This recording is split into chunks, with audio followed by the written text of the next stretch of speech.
Hi everyone, let's see how to fix your Ethernet is connected but there is no internet access. To get started, simply search for run to open the run dialog box. Here type ncpa.cpl and click on OK. Now go to the properties of your Ethernet. Select Internet Protocol version 4 and go to its properties. Now set the DNS server to this address. Save the change and this should fix the issue. In the next method, search for Device Manager and open it. Now expand the Network Adapters section. Right-click over your Ethernet and select Uninstall Device. Click on Uninstall.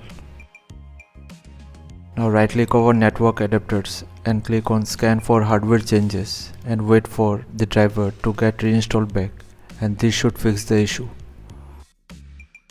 In the third method, search for Internet options.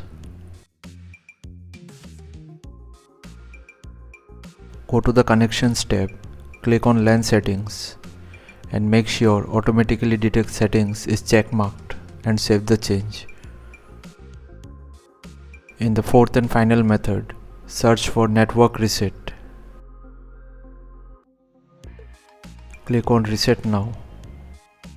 Click on Yes, and this will restart your PC after the reset is complete, and this should fix the issue.